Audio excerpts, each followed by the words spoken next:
Okay, so the first thing we need to do is rearrange our heads and change the way we think. Just for starters. An explorer goes down to Australia. The first explorer comes back from Australia, and he says, there's an animal down there that hops around on its hind legs and carries its baby in a pouch in its stomach. And you say, I'm a little too intelligent for that. I ain't going to believe a story like that. Come on. I'm not that naive.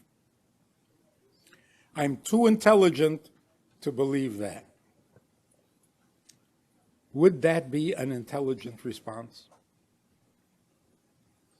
Of course, now we know there are kangaroos, so now we know it's not. No, but way back then. Here's how the conversation would go. The explorer would say, there's an animal down there I saw that hops around on its hind legs and carries its babies in a pouch. And the listener says, that's ridiculous. I never heard of such a thing. The explorer says, exactly. That's what I get the big bucks for, to come back and tell you something you never heard of. I'm going to come back and tell you there's a cat there? And the guy says, but I never saw such a thing. Exactly. That's what exploring means. To see something you never saw before or to hear something you never heard before. So what is the objection to a piece of news that is fantastical? You doubt it until someone proves it to you, or you accept it until it's proven false. What's the more intelligent way? Reserve judgment. I know. The conventional wisdom is doubt everything until it's proven. Because you don't want to end up with egg on your face. That's not an intelligent reaction. That's fear. That's protecting yourself emotionally by not accepting anything unless you're absolutely sure. Intelligence has a very different reaction. To the intelligent mind, every piece of information I never heard before is a celebration. You live and learn. Imagine if the cavemen were skeptical. There's another hill over the hill? I don't believe that. The bear went over the mountain? I don't think so. I never saw a bear go over a mountain. So let's rearrange our thinking. If I never heard it and I never saw it, then I just learned something new. That's great. It's not necessarily true. But that's not a reason to doubt it.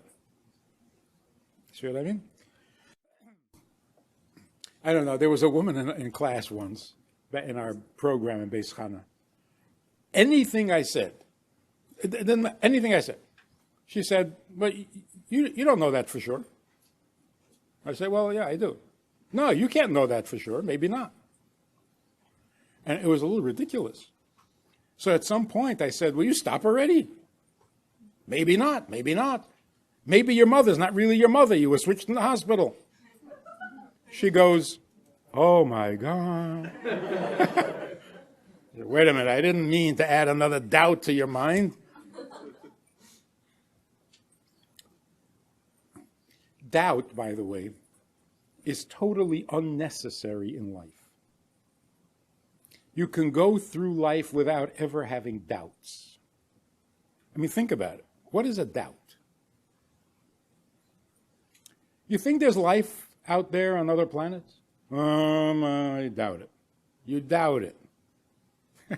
Why can't you simply say, I have no idea? Which is true. Most times when people say, I doubt, they could just as easily say, I am absolutely sure that I know nothing about this. There's no doubt about that. Can you do brain surgery? I doubt it. Oh, well, take a chance. Give yourself the benefit of the doubt. And perform surgery. Come on. Most cases, when we say doubt, we mean I don't know. Why does it hurt to say that? I don't know. But when I hear something new, that's great. Maybe it's wrong. Maybe you're switched in the hospital. These maybes don't add to your life. They restrict you. They limit you. Science has a completely different set of rules from life. Because the scientist is governed by certain rules. So if he can't repeat the experiment and come up with the same results consistently, he doesn't have a scientific fact. Doesn't mean it's wrong. Water runs downhill. Try it.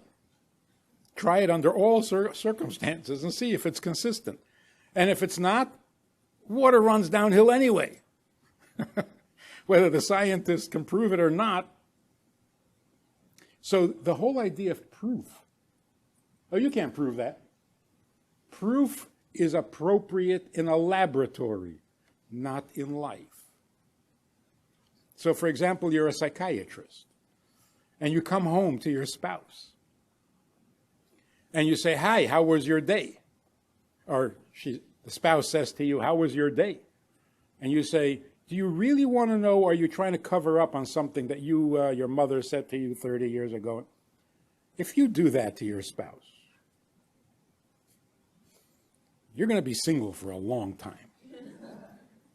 You don't do that. Leave that at the office.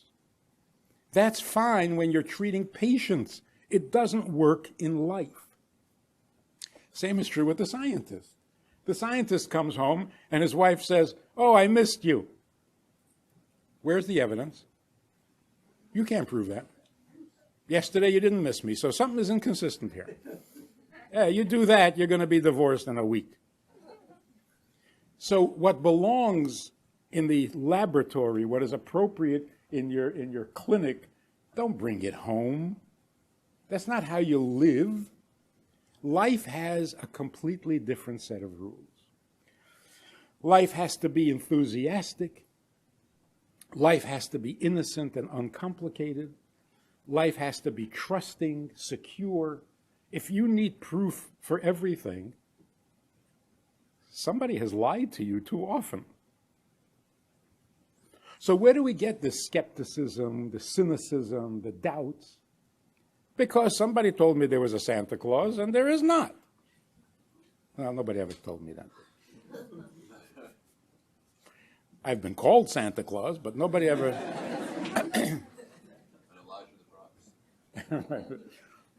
I go to South America, and I try to learn a little Spanish, you know. I go there quite often. And I pick up a few words, and I come back to the States, and I forget. The only words I remember is Papa Noel. Because I hear it so often. All the kids point at me and say, Papa Noel. I thought it meant there goes the rabbi. Doesn't mean that. So when we want to know what's real, we want to know what's true, that's a completely different subject than scientific fact. So here's an important distinction. There is fact and there is truth, and they're not the same thing. They're both real, but different reality. Fact means the reality as it is, or as it happens to be. Truth means the reality as it is supposed to be, as it must be. They're very different. For example, most human beings are decent and good. True? It's true, but it's not a fact. Fact is, people are horrible. That's a fact. But that's not the way it's supposed to be. So the truth is, a human being with intelligence is good. For whatever reason, this truth has not become a fact.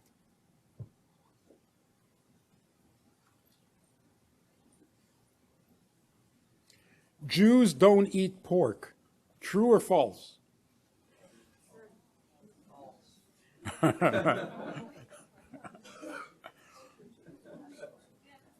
Jews don't eat pork. That's true. But Jews do eat pork. That's a fact. They're not the same. Every mother loves her child. True. Mothers throw their children or babies into garbage cans. That's a fact. So when the fact and the truth are not the same, how is it resolved? The truth cannot surrender to the fact because true is true. The fact is the reality as it happens to be. It doesn't have to be. And so the fact, sooner or later, must surrender to the truth. Now, here's a very funny thing. When the fact surrenders to the truth, we call it a miracle. You know what a miracle is? When the fact surrenders to the truth. Jews left Egypt on their way to Mount Sinai because they had an appointment. God wanted to talk to them at Mount Sinai. And all of a sudden, there's an ocean in the way. There's the sea. So the Jews say, what should we do? God said, go to Mount Sinai. They said, yeah, but. There's a sea. And God said, so what? Go to Mount Sinai. They said, well, what about the sea? So they walked into the sea, and what happened? The sea got out of the way.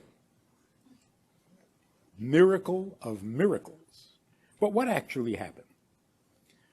The sea doesn't have to be there. It's real and it's a fact that it is there. But it doesn't have to be there, so get out of the way. Because we have to get to Mount Sinai. So when the fact surrenders to the truth, we call it a miracle. A person is in a car accident, has a near-death experience, but survives and recovers. Miracle. Thank God. What's the miracle? People shouldn't die. That's true. People do die from car accidents. That's a fact. Well, in this case, the fact surrendered to the truth. And we love when that happens. Because then everything sounds right. Things should be the way truth dictates, not the way fact dictates. And this is a very real experience. The entire Chabad movement, the entire Lubavitcher philosophy, was threatened severely under Stalin. Most Chassidim were in Russia, and Stalin made it impossible. That was the fact. It was impossible to raise a Jewish child with Judaism under Stalin. So some people were completely naive, and they said, we don't recognize facts, we don't believe in facts, we're just going to do our thing, and they're dead. Some people said, look at the facts. I mean, come on, be realistic. Look at the facts. Stop teaching your kid Judaism. Don't practice anything until Stalin dies, and then we'll pick it up where we left off. Well, they assimilated, they're gone, their kids are atheists, communists, whatever. What Chabad did, don't ignore the facts. If you're going to make a yeshiva, make it underground. Don't be naive. make it underground. If they close down a mikveh in the city, build another one outside in the suburb where they don't find you so quickly. In other words, deal with the fact. Don't ignore it. Stalin is real. But never start believing the fact. Believe the truth. Stalin will die, Judaism will continue. And what's happening today in Russia? Amazing. The fact surrendered to the truth. The coming of Mashiach means that this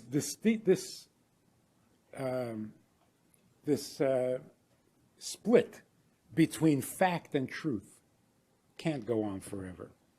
The coming of Mashiach means every fact will be the truth, and every truth will become a fact. So people are basically good? That's true. It's not yet a fact. It's got to become a fact. People should not die. That's true. The fact is people die. It's got to stop.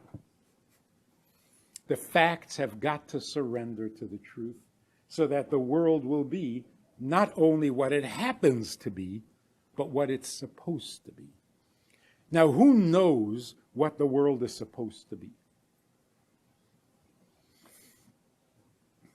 It seems like we are the only ones left. By default, we are the only ones left who have any idea of what the world should be, because we have a Torah. And that is our message to the world. We're not trying to change anything. We're trying to make the world what it is supposed to be, and therefore will inevitably be, because the truth will always win in the end. The question is, when is the end? And one of the things that's going to happen when fact becomes truth, the suffering will of course end. But more than that, once we get to the truth, all the suffering of the past will make a lot of sense. Because when it surrenders to the truth, it becomes part of the truth. So one of the things we're looking forward to in the coming of Mashiach is the ability to truly heal from all the pain of the past, not only by surviving it or tolerating it, but by actually seeing the goodness of it so that there is nothing bad left. So this brings us to our topic. Why do bad things happen to good people? It's a very popular question. Everybody is bothered when something bad happens to good people. Actually, it doesn't bother me that much. What really bothers me is when good things happen to bad people. That is disturbing. If you talk about injustice, why do good things happen to bad people? How come nobody asks that?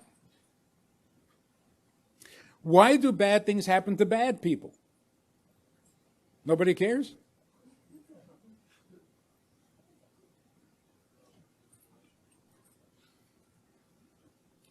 By the way, what is a bad thing? Oh, bad things are happening. What's a bad thing? Something that deviates from the truth. Your girlfriend dumps you. Bad thing? Exactly, it depends. Sometimes you got to really thank God for... Something you don't have a reason for? If you want to have a correct definition of bad, is death bad? Not necessarily. You don't have a reason for it. Right. Most people can't come up with a good reason for it. No. It's tragic. But is it bad? Is pain bad? Yeah, when I have it. Your pain, Pain is not necessarily bad, like labor pain, childbirth. It's kind of painful, I hear. But is it bad? Actually, most women, kind of in the middle of their 9th month, they can't wait for the pain already. Get on with it.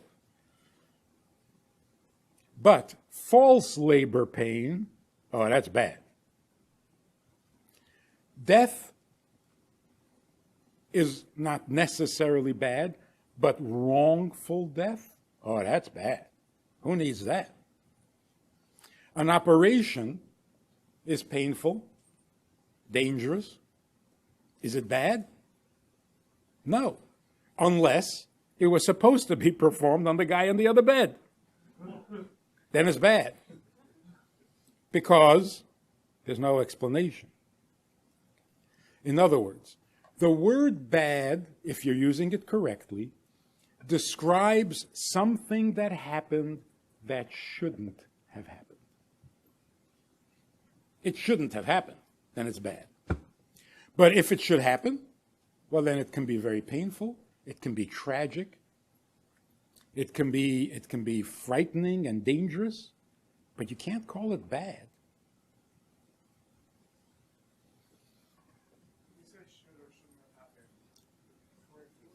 Exactly.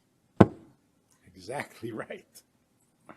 If the word bad means this shouldn't have happened, who knows what should or shouldn't happen? My daughter runs a summer camp. A few years ago, one of the kids was playing and fell and broke his leg. The father wanted to sue the camp. Negligence, horrible, you don't watch the kids, and blah, blah, blah. A couple of months after camp, he calls to apologize. He says, I'm sorry I was such a pain in the neck. I really want to make up, and because my kid was in a cast with his broken leg. And one day I had to take him into the hospital to have the cast removed. And I missed a day of work. It was September 11th, and I work at the World Trade Center. I wasn't there that day because I was taking the cast off his leg. So was that the worst thing that ever happened to them when he broke his leg? Painful. But all of a sudden, can you claim that that should not have happened? So what do we know? What the bleep do we know about what should or shouldn't happen? So here's the point. Do bad things happen to good people? Why do bad things happen to good people? The answer is it never happened. A bad thing never happened. Not to good people, not to bad people, not to animals, not to bugs. Nothing bad has ever happened. And it can't happen. Because unless you have more than one God, no bad thing can happen. An animal dies out in the jungle. Was it supposed to happen? The answer is yes. Well, how do you know? Because it happened. What causes things to happen? God, His plan. Without the plan, without God, nothing would happen. So what does it mean? This happened, but it shouldn't have. That means in God's plan it's not acceptable, but the other God came and made it happen anyway. What other God? There's only one God. So when we say, Shema Yisrael, Hashem Elokeinu, Hashem Echad, we only believe in one God, what we're actually saying is, nothing can go wrong. Nothing can go wrong. Because nothing can happen without it supposing to happen. So that if it's not part of God's plan, it cannot happen, because who's going to make it happen?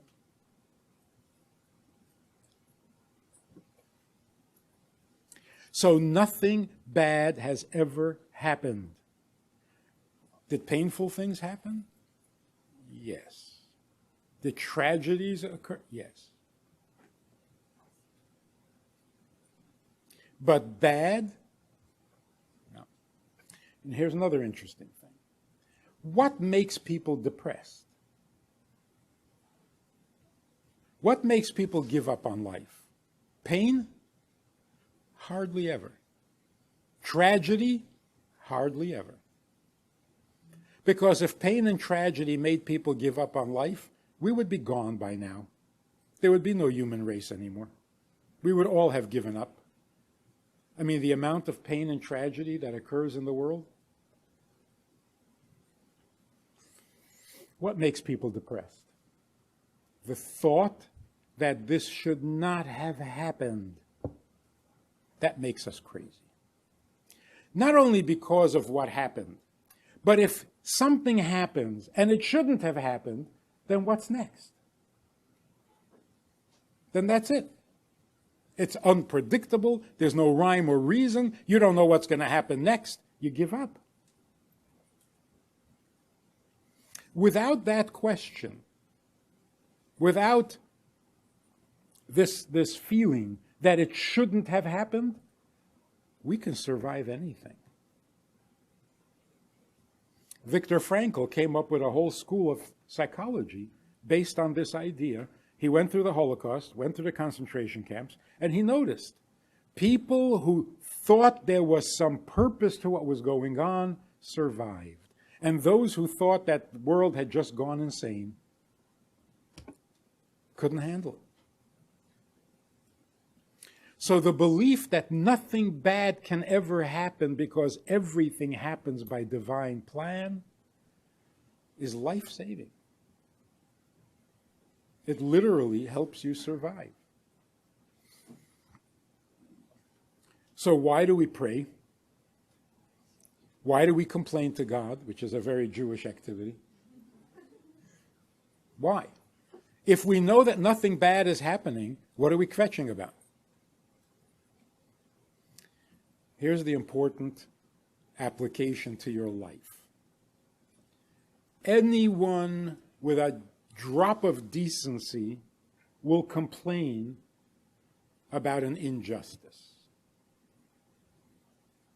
You don't have to be sensitive. You don't have to be special. If you see an injustice, you're going to complain. You've been doing it since you were 4. That's not fair. How come he gets to 4 years old and you're complaining about injustice? It doesn't take any brilliance or any sensitivity.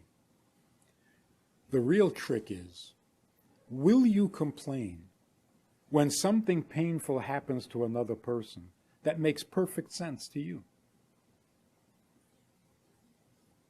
Or, once it makes sense to you, it doesn't bother you anymore. Jews complain knowing that there is no injustice. Everything that happens is meant to happen. And we complain anyway. That's good. That is sensitive. God comes to Avraham and says, the people of Sodom are exceedingly evil. I'm going to destroy them. Avraham should have said, well, yeah, go for it. I mean, if they're exceedingly evil, I mean, what's... So if I see Sodom being destroyed, I know why. God told me himself. They're exceedingly evil, so wipe them out. Avraham complains. That's Jewish. Because by nature, once I understand, I don't care anymore. For example, if you ask me for advice about an investment or about something, and I say, don't do it, but you go ahead and do it anyway, and get yourself into trouble, and now you're really messed up, and you come to me and say, can you help me out? I'm really messed up here. I say, I know. I told you not to do it. You say, yeah, I know, I should have listened to you, but really now I got a real problem. Can you help me out? I tried to help you. I told you not to do it. I don't care, because I'm right. Next time you'll listen to me. Yeah, but can you help me out now? Well, I tried. I told you not to do it. No compassion. Because I know why it happened. That's terrible. So Elie Wiesel is often asked, why was there a Holocaust? As if it was his fault or something. Because he was there and he should have stopped it. So usually he says, I don't know, what are you asking me? One time, this guy comes over to him and says, so why? Why was there a Holocaust? And he says, I can't tell you. The guy says, you know and you don't want to tell me? He says, that's right. The guy says, why won't you tell me? He says, because if I tell you, you'll become a Nazi. The guy says, I'm Jewish. What are you talking about? How would I become a Nazi? His answer was really brilliant. He said, look, you're asking me why there's a Holocaust because you're disturbed. It bothers you. You can't sleep. How can 6 million innocent people be liquidated? Such a horrible word. Killed is better.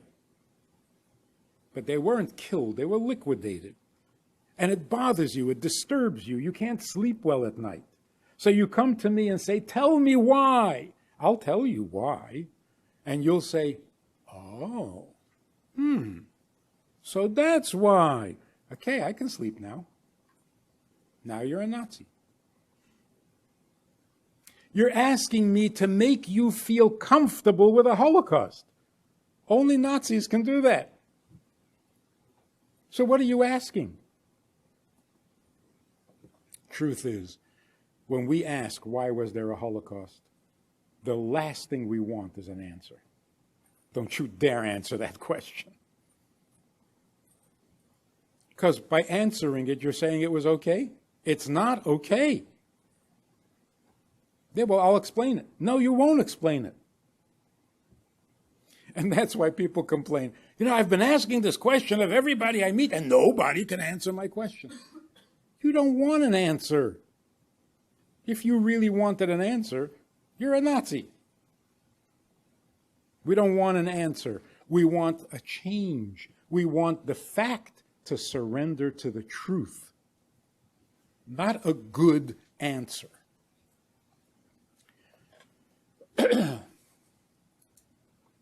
So what do we complain about?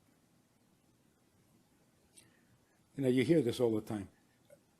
A civilian was killed in Israel. A civilian. What are you doing? And if he's a soldier, then it's okay. What happened here?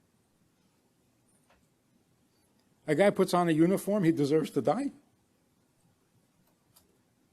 What is this distinction between a soldier and a civilian? Getting killed can ruin your day, no matter how you're dressed. We should object to the truth, not to the fact. The truth is there should be no suffering. There should be no dying. There should be no war. Well, certainly not for a civilian. What is that? What is that? Because you know that if you put on a uniform, you might get shot, so then it's okay? In other words, once I understand the suffering, it doesn't bother me anymore. That's not nice. So people ask, why do bad things happen to good people? The sages ask, why do the righteous suffer? It's a very different question.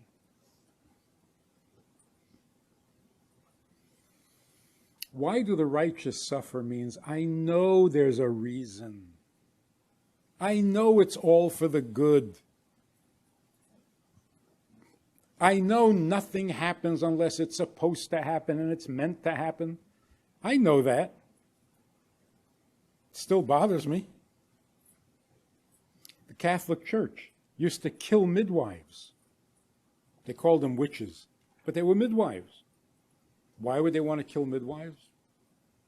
Because the Bible say that you should give birth in pain, and these midwives come along and take away the pain. They must die. Ever hear anything so perverted? The Bible says women will give birth in pain. How dare you take away the pain? The Bible also says that if you see a poor man, feed him. How dare you? God made him poor. Who are you to change and to interfere? That is ridiculous. The whole point of morality is some people are dying, save them. Some people are hungry, feed them. Some people are ignorant, teach them. Some people are in pain, take it away. So again, once we know why there's pain, we get comfortable with it. Why are women in labor experiencing so much pain? Well, the Bible says. Yes, the Bible says that there will be pain. So that's it. Now you're happy. That's not moral. That's just barely decent. So even when we know why there's pain, we object. Can't there be a painless way to the same goodness, to the same... So here's how we have to look at things. The purpose of creation is to elevate that which is wrong and to make sweet that which is bitter and to bring light to the darkness. Now we wake up in this world and there's darkness and there's pain and there's bitterness and we say, what in the world's going on? Well, let's try this again. The plan is that there will be a world. It will be an ugly world. It will be an ungodly world. It will be a painful place. Your job is to make it better. So when you see something painful and ugly, don't panic. Don't go into shock. This is our job. Whatever pain you see, whatever ugliness you see, what can you do to fix it? Every now and then in history, we came across an evil that really paralyzed us. We never expected anything that bad. And for a few years, we're knocked out, can't function. But we recover. And life is good, even after these horrible things are experienced. Let me tell you one beautiful little story. Came to Minnesota in 1970. In St. Paul, there was a tiny little congregation that was still alive. They had maybe 12 members who attended, and the average age was 79. But those few people who came were such delightful people. Amazing. Their faith and their innocence, and they were just beautiful people. We have a Lubavitcher custom, which I'm sure you've heard of, that the Shabbos before the new month, we read the entire Tehillim. And it's best if you can do it with a minyan. So there were three of us, three shluchim, three Lubavitchers, and we're thinking, who can we get to join us for the Tehillim on Shabbos morning? And there were two brothers from Poland, delightful people, full of life, full of good humor. And they were a little bit more educated than the others, than the American-born. I go over to one of the brothers. His name was Yidel. I said, Yidel, how would you like to come one Shabbos after 4, early in the morning, to say the whole Tehillim with us? He says, only one Shabbos out of 4? I said, yeah, just one. He said, why? Why only one? I said, that's our custom. Yeah, if you want to do more, that. He says, no, my brother and I, we say the whole Tehillim every Shabbos morning. And I must have looked stunned. He said, I'll tell you why. We were in the concentration camp for 3 years. The Allies came in and liberated the camp. This is something people don't realize. They came in, they opened up the gates, and they said, the war is over. You're free to go. And we were standing there by the gate, totally panicked and paralyzed because we had no place to go. Go where? The shtetl is gone, family is gone. Go where? And how do I get there? It was almost more comfortable to stay in the camp. So they're standing there completely lost. They didn't know what to do. And as they're standing there, this Polish woman comes towards them with a big basket and hands them a loaf of bread. He says, my brother and I shook hands, and we promised each other that for this kindness that God has shown us, we will say the whole Tehillim every Shabbos morning. They don't make people like that anymore. They're standing at the gates of a concentration camp, and they can't get over God's kindness. Where do they get this enthusiasm for life? How is it that the first thing they did when they came to the United States is get married and have children? After what you saw? The picture of life that you just experienced? You want to bring kids into this world? Yes, they couldn't wait. Start a family, have children. Where do they get this from?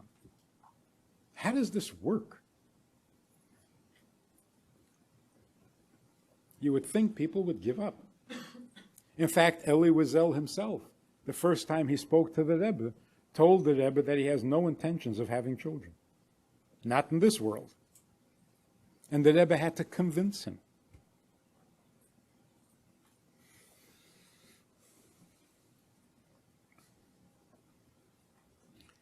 Whatever reason God has for putting Jews into Egypt, that's just strategic. Part of fixing a messed up world means Jews have to go down to Egypt, which is particularly messed up.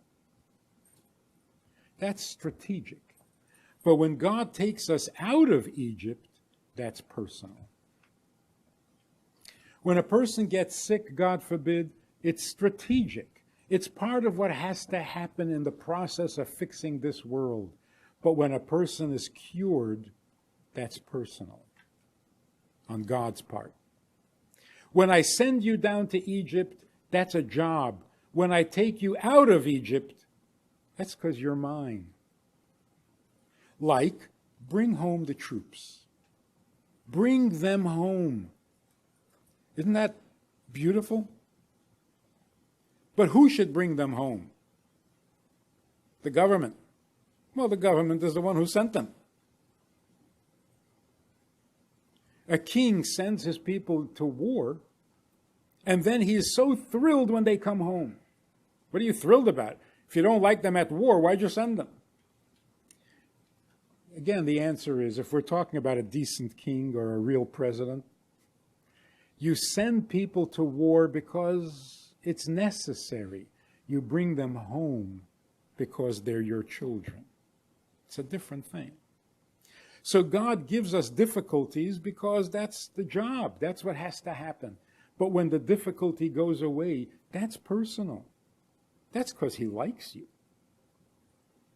Not part of the strategy. So how does a guy come out of a concentration camp and thank God for a loaf of bread? Because he knows.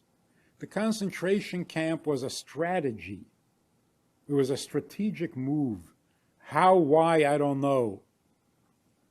But when God sends you a loaf of bread and you're hungry, that's personal. Huge difference. So, sum it up. Do bad things happen to good people? Bad things don't happen because who's going to cause it? Things don't happen by themselves. There isn't another God hiding somewhere that makes bad things happen. We don't believe that the devil has an agenda of his own. Only God moves and shakes the world. So whatever happens was meant to happen. Why? I don't know, and I don't like it, and I will not stop complaining until the fact becomes the truth. That's why we have to have Mashiach. Mashiach doesn't mean some guy is going to come and give you candy. What's wrong with that? Yeah, it wouldn't be bad either. Get candy, get candy, get candy. But the reason we need Mashiach is because we are never going to be content having fact be different from truth. It doesn't sit right with us. There's a certain objection built in. When things are not the way they should be, it can't be good enough. So even though there's a reason, but if it's not the way it should be, not good enough. So we're working towards making a world in which the truth prevails and all fact surrenders to the truth. So if I stop a guy in the street and I say, come, put on tefillin, he says, I don't need that. Yeah, that's a fact. That's a fact. But come, put on tefillin, because that's the truth. Because that's the truth. Jews don't eat pork, it's true. You know Jews who do eat?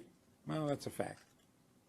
And since when are we intimidated by fact? The bumblebee should not be able to fly. Got a big body with tiny wings. Can't fly. Can't. But nobody told him, so he flies. That's Jewish. We can't fly. Come on, it's a fact. We're a tiny minority. We're outnumbered. Nobody wants us. Nobody likes us. Everybody's trying to stifle us and silence us. And, this can't work. Yeah, but that's just the fact. The truth is, we're here forever. We're here forever. This priest, I was talking to him about Jewish whatever, and he says, yeah, but why, so how come you suffer so much? And I didn't like that. I love to talk about how much we suffer. But for some reason, when he asked it, it didn't feel right. Jews get together, all we talk about is how much we suffer. You think you had a bad week. Wait till you hear about what. You ran your car into a tree? How high up the tree? You should have seen my car. We love to suffer and we love to talk about it. But when the priest said, so why do you suffer so much? Yeah, there was some hint there that I didn't like.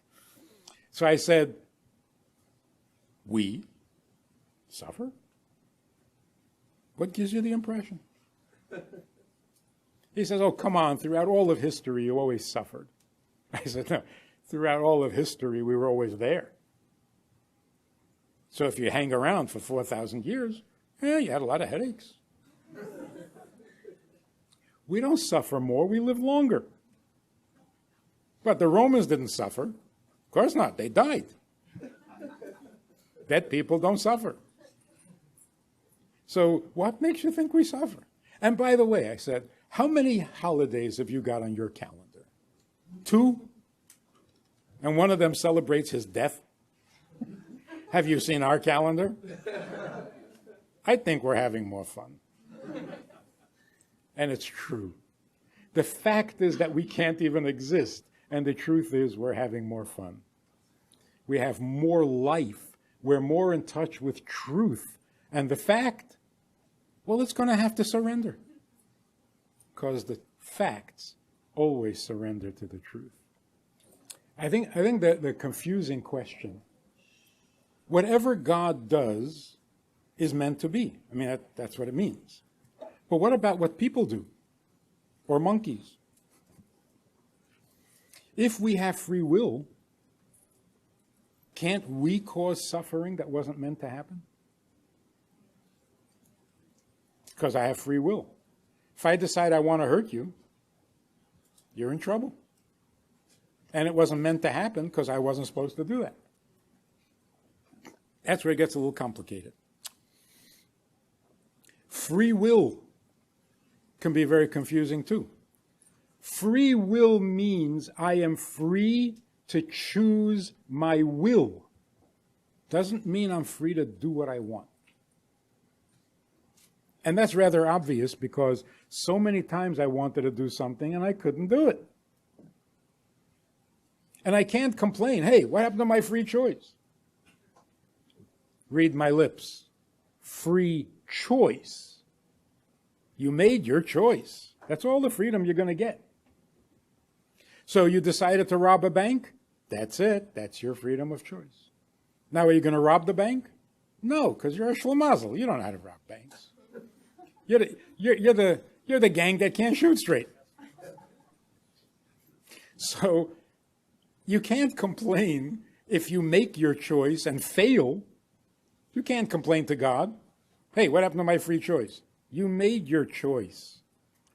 So if you decide to shoot somebody and miss, your choice was made. That was your free will. But must your victim die? That's not part of your choice. That's his destiny. And his destiny says, not today. He's not dying today. So really, what makes you a murderer? The corpse? No, your choice to kill. Your choice to kill makes you a murderer. Will somebody die? That's up to God. This guy decided to commit suicide. I remember it was 20 years ago or something. He went up to the 78th floor of the Empire State Building. There's a window there. Now you can't open it, but in those days you could open it. He opened the window and jumped out. Nobody told him that the wind up there is very, very strong. The wind blew him back against the building and he fell on the ledge of the 76th floor. And he was really bruised. Had a terrible headache. But he didn't die. Now, did he have freedom of choice? Yes. He chose to kill himself? Yes. He acted on it? Yes. Did he die? Not today. Sorry. So, the outcome, the result, the consequence of your choice is not part of your choice. That's God's business. Even when you're trying to kill yourself. Certainly when you're trying to kill somebody else. So when God gives you freedom of choice, he doesn't guarantee you a victim every time you're in a bad mood.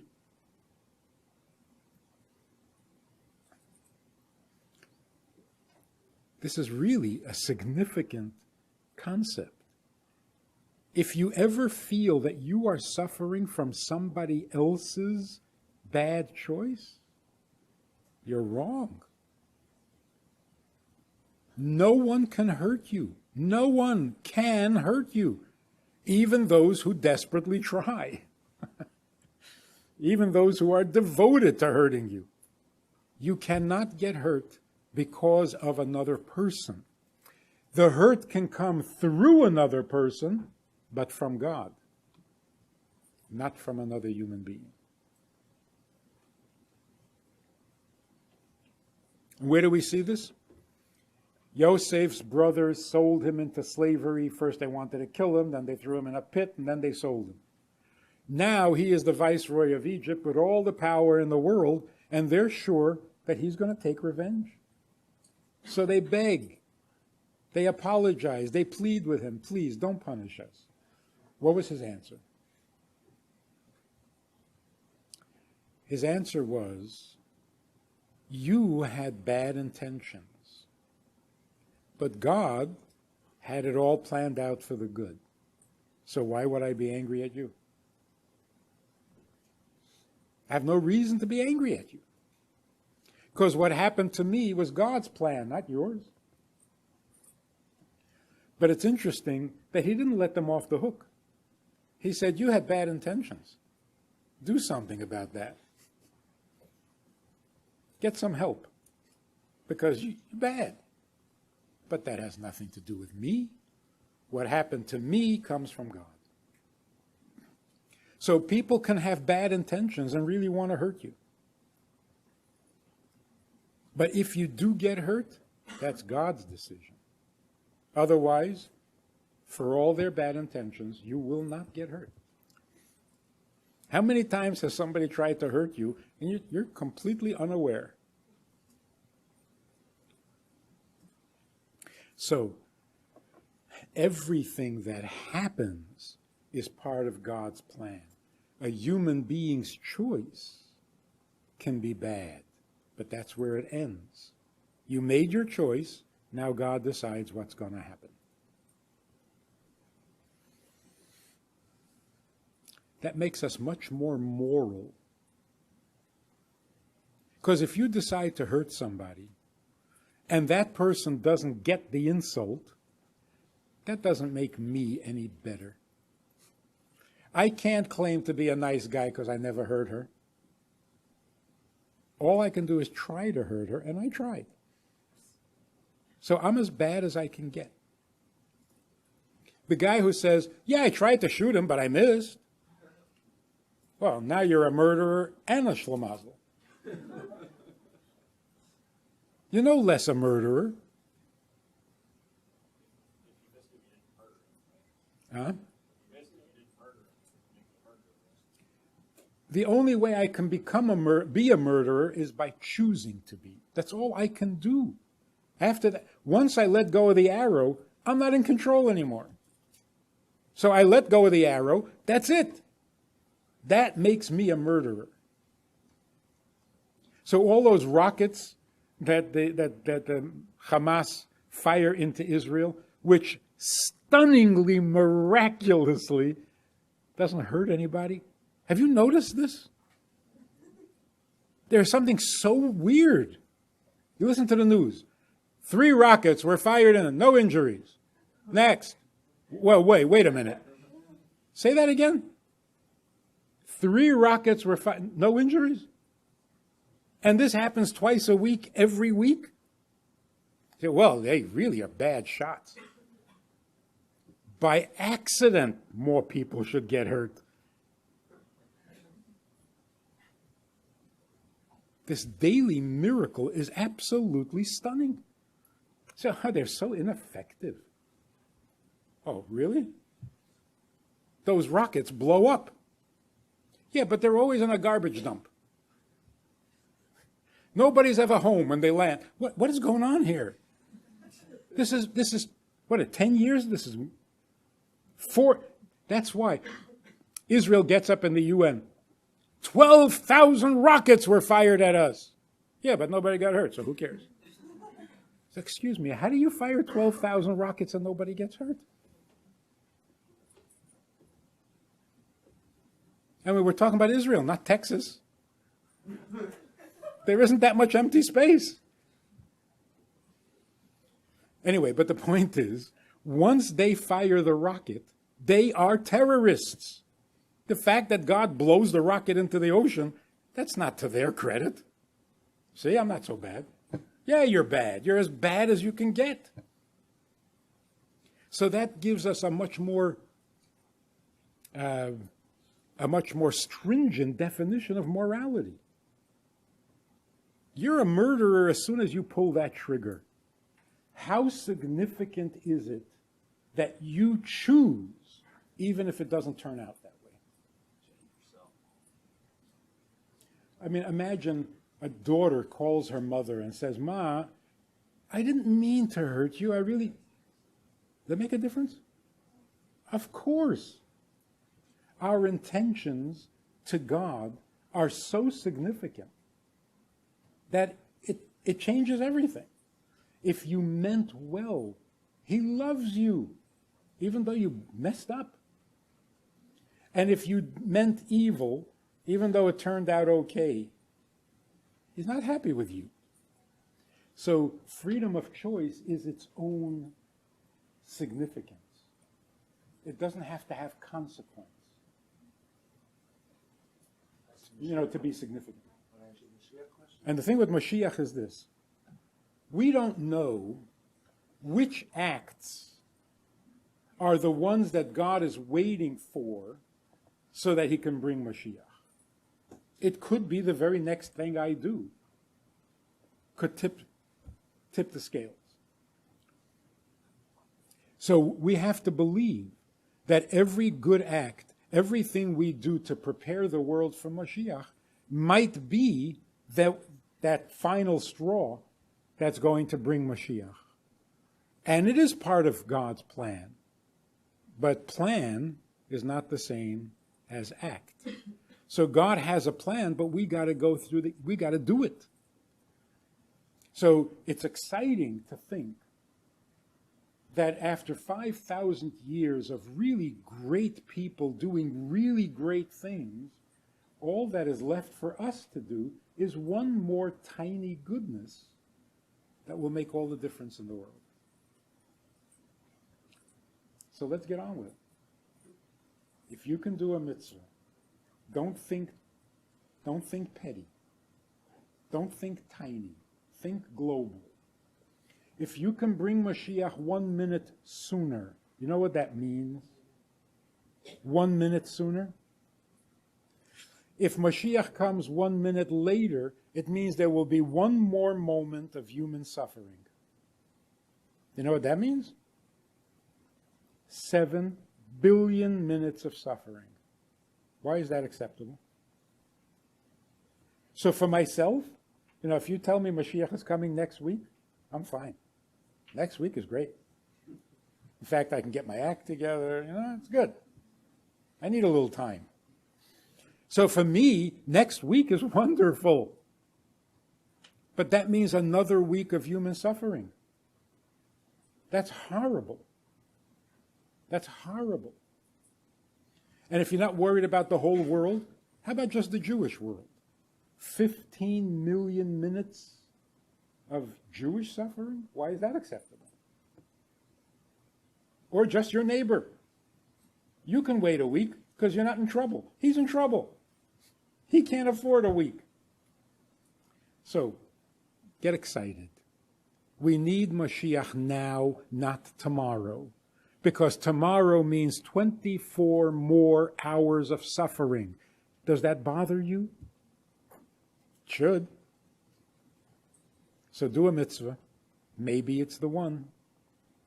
Like a doctor who says, if God wants him to live, he'll live. If not, so what do I have to get up in the middle of the night? Come on, you're a doctor.